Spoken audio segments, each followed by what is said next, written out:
সুপ্রভাত বন্ধুরা, খামখেয়ালি ব্লগের একটা খুব সুন্দর ভিডিওতে আপনাদেরকে স্বাগত।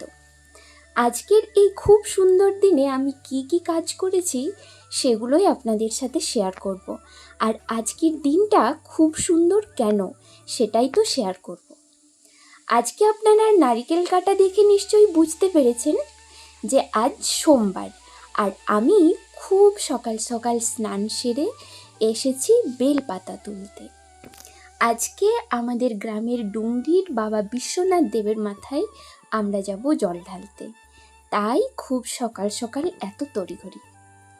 মহাদেব তো সাদা ফুলেই সন্তুষ্ট, তাই অপরাজিতা বা ধুতুরা ফুল কিন্তু আমি পাইনি, তাই বাড়ির পাশে যে সাদা সন্ধ্যা তারা ফুল ছিল তাই দিয়ে কাজ চালাচ্ছি। একটা ছোট্ট আমি মালা গাঁথছি, এটা আমার জলের ঘটিটাতে দেব, মানে দেখতে সুন্দর লাগবে এই জন্য আর কি সুন্দর দেখতে লাগছে না? মানে হয়তো খালি পেটে আছি, কিন্তু এই যে পুজোর তড়িঘড়ি সমস্ত কিছু সরঞ্জাম রেডি করা, এগুলোর মধ্যে কি যে একটা আনন্দ পাচ্ছিলাম বলে বোঝানোর নেই। সকাল সকাল চন্দন বাটা মানে সমস্ত জিনিস আমি গুগল করে দেখে নিয়েছি যে কি করতে হবে।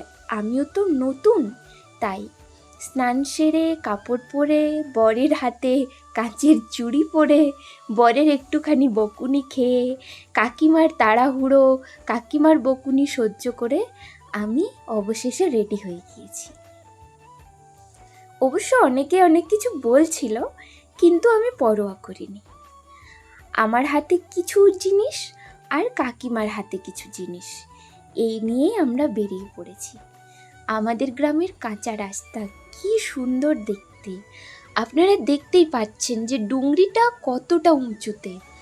আর আমি আর কাকিমা রীতিমতো হাঁপিয়েও গিয়েছি, এতটা উঁচু, এখনও অনেক বাকি উঠতে। বেশ এই জার্নিটা আমরা এনজয়ও করছি, কিন্তু পায়ে একটু ব্যথাও হচ্ছে। এত ভালো লাগছে না এই পরিষ্কার জায়গা। আর সব থেকে ভালো লাগার বিষয় হচ্ছে লোকজন কম, শান্তিতে মন ভরে পুজো করা যায়। এই জন্যই আমাদের গ্রামের ডুংরিতেই আমরা যাই, দূরে কোথাও যাওয়া হয়ে ওঠেনি, তাই ভাবলাম যে এখানেই চলে যাই। দেখতে পাচ্ছেন আর আপনারা উচ্চতাটাও বুঝতে পারছেন যে বিশ্বনাথের মন্দির থেকে আমাদের গ্রামটা কত নিচুতে। ওই দূরের বাড়িগুলো কিন্তু বান্দোয়ানে। আমার শাড়িতে ঝুড়গুন্ডা লেগেছে অনেক পরিমাণে। বাড়িতে গিয়ে আমার মা বেছে দেবে, মানে আমার শাশুড়ি মা। শিব মন্দির থেকে চারিপাশের ভিউটা এরকম। অবশেষে আমরা লাইন পেয়েছি, মানে একজনের পরেই আমরা ছিলাম। আমরা পুজো শুরু করেছি। পুজো তেমন একটা ভালোভাবে আচার নিয়ম জানি না, কিন্তু মন ভরে ভক্তি ভরে পুজো করতে চেয়েছি, এটাই আমার কাছে অনেক বড়। আর মহাদেব তো আশুতোষ, উনি যেমন হোক সমস্ত কিছুতেই সন্তুষ্ট। এই যে পাথরটা দেখতে পাচ্ছেন শিবলিঙ্গ, এটা আগে গোটা ছিল, তারপর বজ্রপাত পড়াই একদিকটা একটু ভোঁতা হয়ে গিয়েছে, তারপরেই এই মন্দিরটা বানানো। আমি শুনেছি আমাদের গ্রামের একটা পরিবারের মানুষ মানে অধিকাংশরাই পাগল হয়ে যেতেন, তারপর ওনারা বাবা বিশ্বনাথ দেবের মন্দির প্রতিষ্ঠা করে আর পুজো করতে যেই শুরু করেছেন, ওনাদের বাড়ির সমস্ত লোক সুস্থ হয়ে উঠেছেন। এই মন্দিরটা ফাল্গুন মাসে পুজো হয়, আর শ্রাবণ মাসে আমরা জল ঢালতে আসি। এটা কারো একার মন্দির না বা কারো জায়গাতে নেই, মন্দিরটা শুধু ওনারা বানিয়েছেন, আর বাবা বিশ্বনাথ আপনা আপনি উঠেছেন। আমি প্রথমে ঘন্টি বাজাচ্ছিলাম দূরে ধরে, তারপর একটা বউ আমাকে বুঝিয়ে দিল যে সামনে ধরতে হয়। যাকে পুজো হয়ে গিয়েছে, আমরা একটুখানি ছবি তুলে চারিদিকটা দেখে আনন্দ করে আর ডুংরি থেকে নামছি। নামতে বেশি কষ্ট নেই, ওঠার সময়ই যা একটু হাঁপিয়ে যাচ্ছিলাম, নামার সময় বেশ তড়িঘড়ি করেই নামা হচ্ছিল। কী যে সুন্দর পরিবেশ না, মানে এই সুন্দর পরিবেশটা শহরে থাকলে পাওয়া যায় না।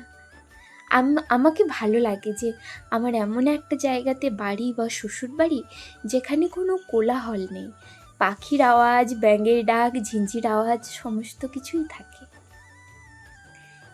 যাক, আমি তো আবার ছবি তুলতে একটু বেশি ভালোবাসি, সেটাও আবার ব্যাক অ্যাঙ্গেলে, মানে একটু অ্যাস্থেটিক পোজ দিয়ে, কারণ সামনে থেকে আমার যা সুন্দর চেহারা, বলার আর কোনো আক্ষেপই থাকে না। এই মোটর বাইকটা ডুংরির অনেকটাই উঠেছিল, অর্ধেক রাস্তায় দাঁড় করিয়েছিলাম। আমাদের ডুংরির পাশে একটা বিশাল আম গাছ রয়েছে, আমরা সেখানেই দেখতে গিয়েছিলাম। আর এই পুকুরটাকে বলে মুচি পুকুর, আর এখানে অনেক শাপলা ফুটেছিল। কাকিমা দেখতে গিয়েছে, আমি দৌড়ে জলে ঢুকে গিয়েছি। আমি বলছি, দুটো শাপলা তো আমি নেবই। প্রথমে 2-3টে পারতে পেরেছি টেনে আনতে, কুঁড়ি ছিল, আর একটা ফোটা শাপলা ছিল। আমি ওটা নিতে যেই এগিয়েছি, আমার বর বলছে শাপলাতে সাপ থাকে। আমি ভয়ে পালিয়েছি। মানে এত ভালো লাগছিল না, এটা যদি বাবার বাড়ি হতো তো আমি এক গাদা শাপলা নিয়ে বেরোতাম। এত পছন্দ লাগছিল, মানে বলে বোঝাতে পারবো না।